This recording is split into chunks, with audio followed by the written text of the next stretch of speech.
여러분 반갑습니다. 하나님 우리 주 아버지와 예수 그리스도께서 내려주신 은혜와 평화가 여러분 모두에게 있기를 빕니다. 오늘은 3일째 주일 후 14번째 주일, 연중 25번째 주일 예배입니다.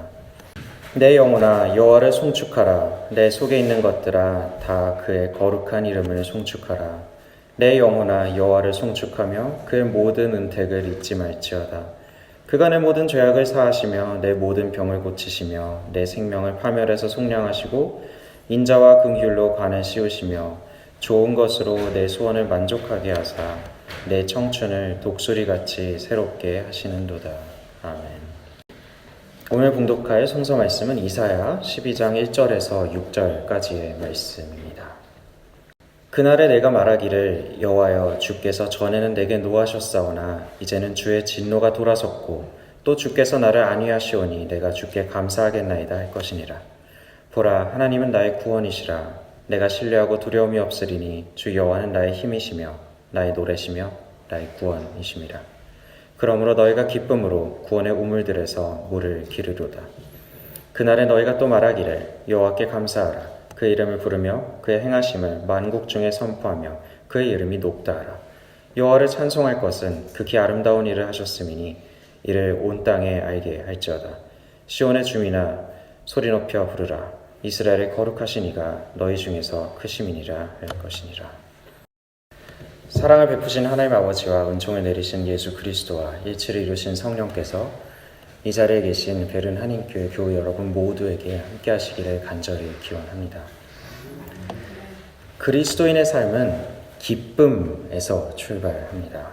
저는 이 기쁨이라는 말을 화두로 삼아서 오늘 우리가 교회력에 따라 읽고 교독한 성서 말씀 그리고 교독문의 말씀들을 함께 살펴보고자 합니다.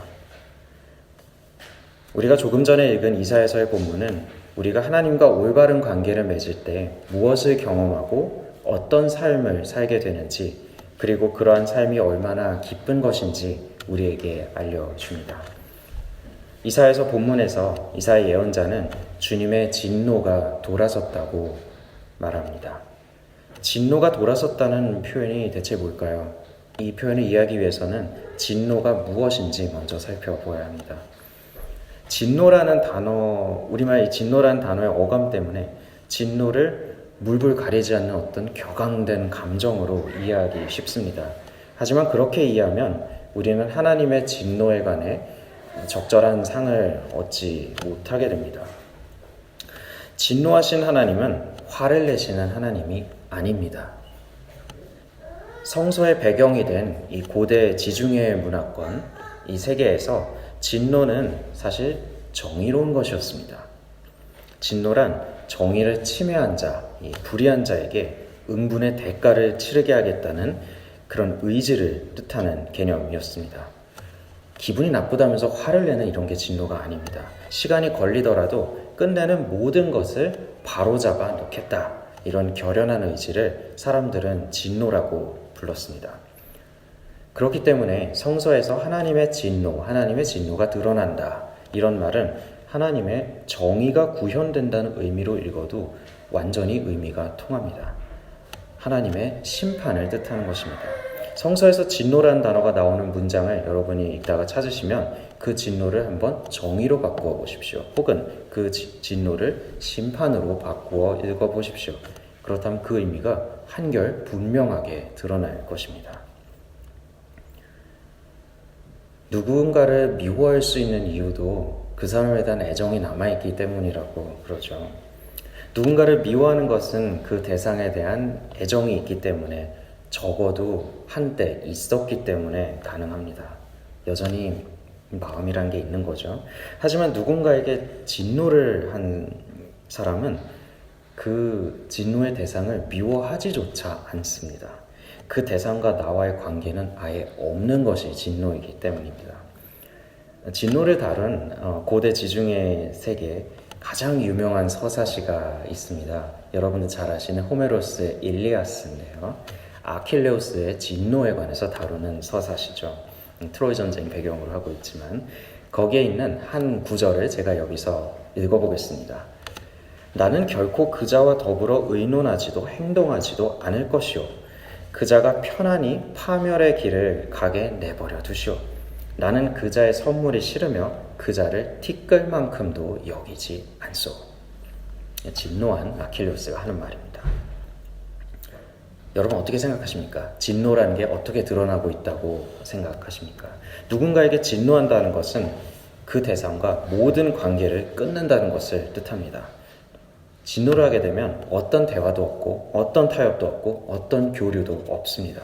선물도 소용이 없습니다. 말 그대로 없는 사람 취급을 하는 것이 진노입니다. 그렇기 때문에 진노의 반대는 관계의 회복입니다. 관계가 회복되면 더 이상 진노하지 않습니다. 하나님의 진노가 돌아섰다는 말, 하나님과 올바른 관계를 맺었다는 의미입니다. 하나님과 바른 관계를 형성하는 것은 그리스도인의 삶을 이루는 기초입니다. 하나님과 바른 관계를 이루는 것에 관해 우리 성경 말씀은 너무나 단순하고도 너무나 분명하게 선포하고 있습니다. 무엇입니까? 회개하라, 복음을 믿으라.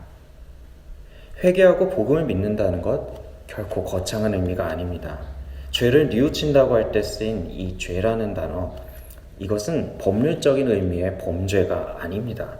범죄를 가리키는 단어는 사실 따로 있습니다. 하지만 성서가 이야기하는 죄는 말하자면 이런 것입니다. 여러분들 활을 쏘았습니다. 활을 쏘았는데 관역에 맞지 않았습니다. 이것이 죄입니다. 우리 삶이 방향성이 있어야 되죠. 그 방향성이 잘못된 것, 관역이 아니라 다른 데로 가버린 것이 죄입니다. 우리 삶이 향해야 될 것은 하나님이죠. 하나님 한 분이 아닌 다른 것을 향하고 있다면 그것이 바로 죄입니다. 회개라는 것은 우리가 무엇을 향하고 살고 있는지 돌아보고 만약 그것이 잘못되었다면 이를 인정하고 우리의 방향을, 바로 우리의 생각과 우리의 말과 우리의 행동을 하나님을 향해 설정하라는 그런 의미입니다. 이러한 방향을 어떻게 설정할까요? 복음을 믿는 것입니다. 복음이 무엇입니까? 바로 예수 그리스도의 기쁜 소식이죠.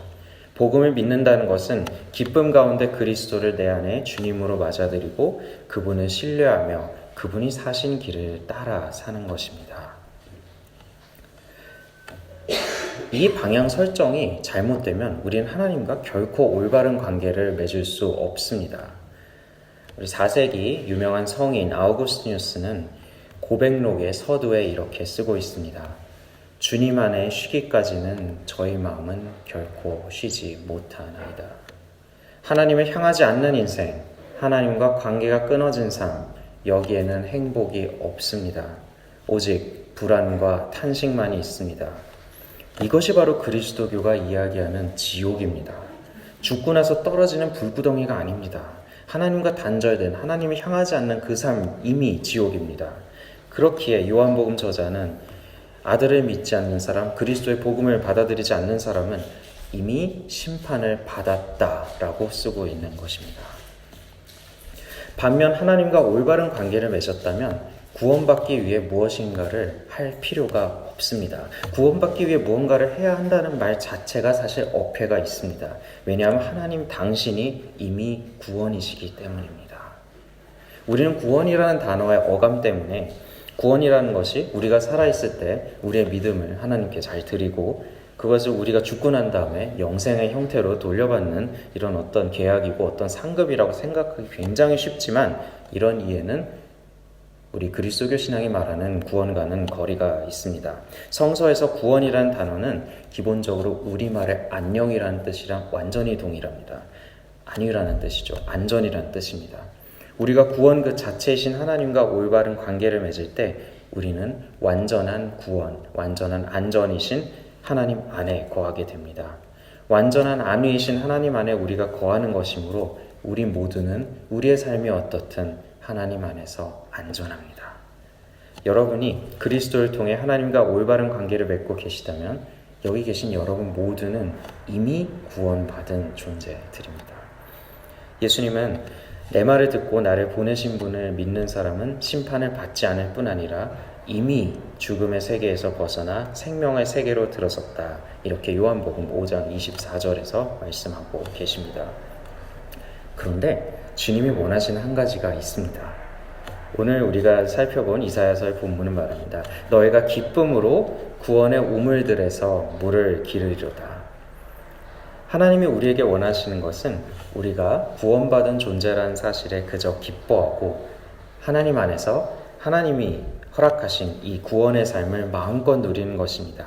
기쁨, 이것이 바로 하나님이 우리에게 원하시는 전부입니다. 우리 그리스도교 신앙은 단순합니다. 다른 종교는 무언가를 하라고 이야기합니다. 우리가 완전함에 이르기 위해서 혹은 내세의 어떤 복을 위해서 무언가를 해야 된다라고 이야기하는 것이 많은 종교입니다.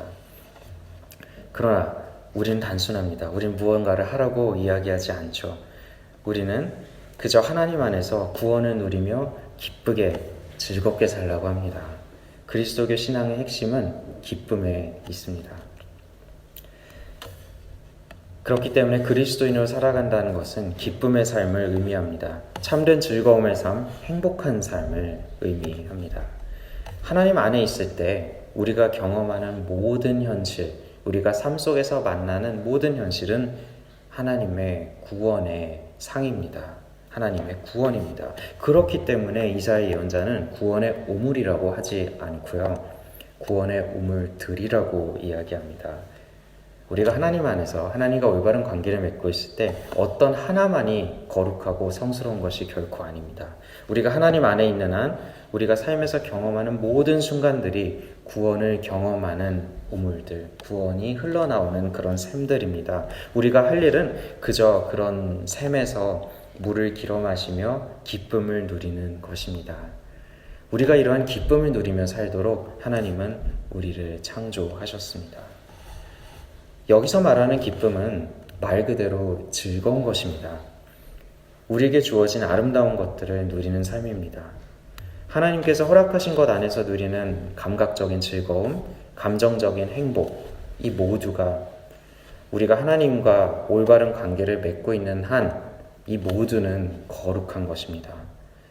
우리가 사랑하는 사람들과 교제하며 나누는 기쁨, 아름다운 계절과 아름다운 자연을 느끼는 그 자연 속에서 느끼는 정취, 우리가 삶을 살아가면서 이루는 크고 작은 성취가 가져오는 기쁨과 행복, 혹은 맛있는 음식, 맛있는 음료, 그런 것들이 주는 기쁨, 이 모든 것이 우리의 구원이신 하나님이 주시는 기쁨입니다. 누가 보아도 불행한 현실 속에서 억지로 기쁘지 않은 것을 기쁘다고 생각해야 된다, 이런 이야기가 결코 아닙니다. 기쁨이 없는 곳에서 기쁨을 찾게 하는 것은 주님을 기리는 일도 아니고 거룩한 일도 아닙니다. 이것은 순전한 기만에 불과합니다.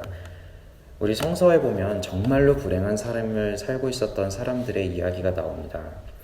그런 사람들에게 예수님은 그 가운데서도 행복해라 이렇게 말씀하시지 않으셨습니다. 주님은 그렇게 말씀하시지 않으셨고 그저 그들에게로 가셔서 그들을 불쌍히 여기시고 그들의 불행을 품어주셨습니다. 그리스도교의 진리는 언제나 웃는 얼굴을 하고 있습니다. 웃음이 없는 곳에 그리스도교의 진리가 설 곳은 없습니다. 바로 그렇기 때문에 우리가 그리스도인이라면, 우리가 주님을 따르는 사람들이라면 지금 이 세상에 일어나고 있는 모든 슬픔, 모든 전쟁과 가난, 기아, 차별, 모든 눈물에 맞서서 적극적으로 저항해야 하는 이유가 바로 그것인 것입니다.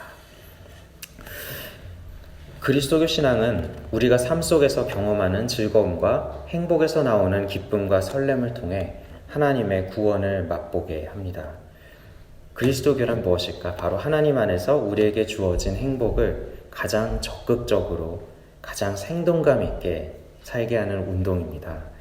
그렇기 때문에 그리스도교의 초창기에 고대 초대교회에 이교도들은 그리스도인들을 가리켜 때로 에피쿠로스주의자다, 쾌락주의자다 이렇게 부르기도 했습니다. 결코 우연이 아닙니다. 왜냐하면 우리 성서는 먹고 마시며 춤추고 노래한 이야기로 가득하고 그리스도인들은 모였다고 하면 항상 먹고 마시고 춤추고 노래하였기 때문입니다. 심지어 우리 주 예수 그리스도조차 먹기를 탐하고 포도주를 즐기며 세리와 죄인과 같이 암호하거나 어울리며 즐긴다, 이런 비난을 받으시기까지 하신 분입니다. 여러분, 우리 신앙은 단순하고 가볍습니다.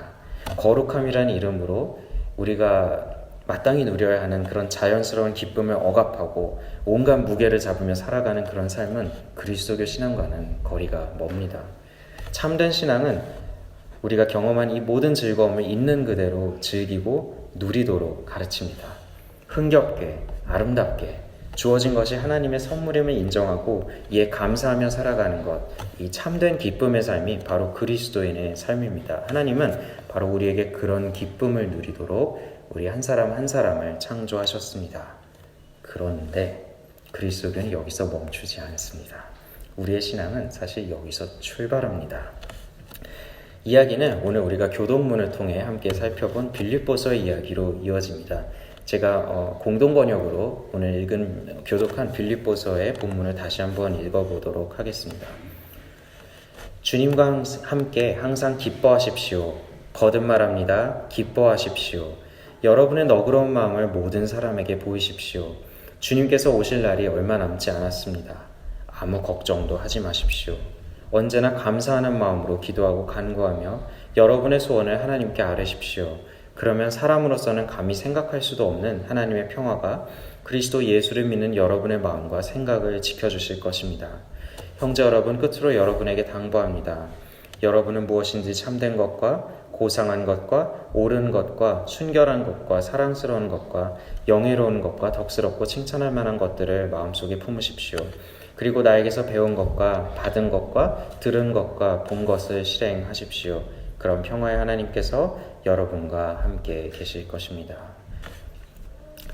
바울은 가장 먼저 기쁨에서 시작하고 있습니다. 항상 기뻐하라, 이렇게 바울이 이야기를 하죠. 왜냐하면요, 기쁨에서 너그러움이 나오기 때문입니다. 여러분, 즐거움에서 넉넉한 마음이 나옵니다. 여러분 경험이 얘기해 주는 겁니다. 우리의 경험이 이야기하는 거죠. 대단한 이야기가 아닙니다. 자, 좋은 음식과 음료로 한껏 마음이 달아있는 이 식사 자리에서 지금 식탁 맞은편에 앉아있는 사람이 무언가를 부탁했을 때 이 부탁을 거절하는 것은 쉽지 않습니다.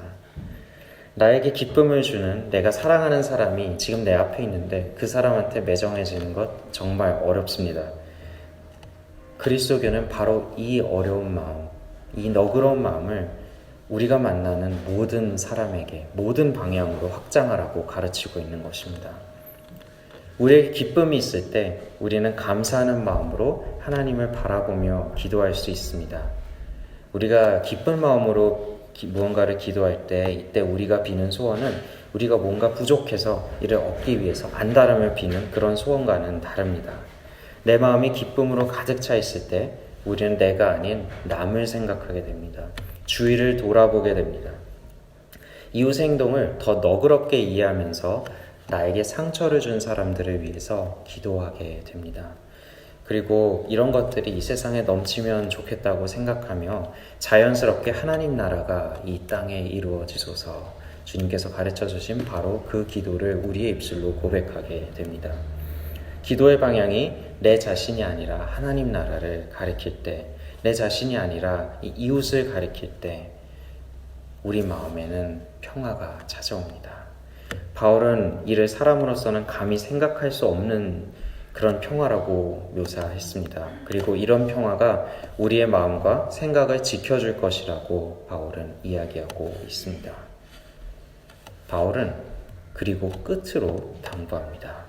무엇인지 참된 것과 고상한 것과 옳은 것과 순결한 것과 사랑스러운 것과 영예로운 것과 덕스럽고 칭찬할 만한 것을 마음속에 품으라고 말이죠. 여기서 중요한 것은 순서입니다. 여러분들, 이러이러한 것들을 하라. 참된 것, 고상한 것, 이것을 바울은 처음부터 이야기한 게 아니라 끝으로라는 말을 가지고 이야기했습니다. 끝으로라는 말은 이것이 마지막 단계라는 것을 뜻합니다. 이 순서가 뒤집어지면 안 되는 것입니다. 우리에게 기쁨이 있을 때 우리에게 너그러운 마음이 생깁니다. 너그러운 마음이 생기면 내가 아니라 이웃을 위해, 나의 영광이 아니라 하나님 나라를 위해 기도하게 됩니다. 그리고 이렇게 기도의 방향이 달라질 때 우리 마음에는 참된 평화가 찾아옵니다. 이 평화가 나의 마음을 지켜줄 때 우린 비로소 참되고 고상한 것, 옳은 것과 순결한 것, 사랑스럽고 영예로운 것, 덕스럽고 칭찬할 만한 것을 마음속에 품을 수 있게 되는 겁니다. 자연스럽게 그렇게 됩니다. 만약 이 순서가 뒤집히면 뭐가 될까요? 율법주의가 되는 것입니다. 이것을 뒤집어서 기쁨에 이를 수는 없습니다. 기쁨에서 이것이 나오게 되는 겁니다.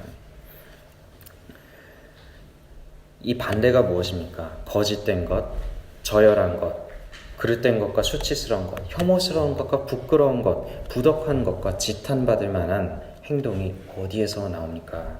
그렇습니다. 이 모두는 우리의 욕망에서 끊임없이 내 자신을 드러내고자 갈망하는 자기중심성에서 나오는 것입니다.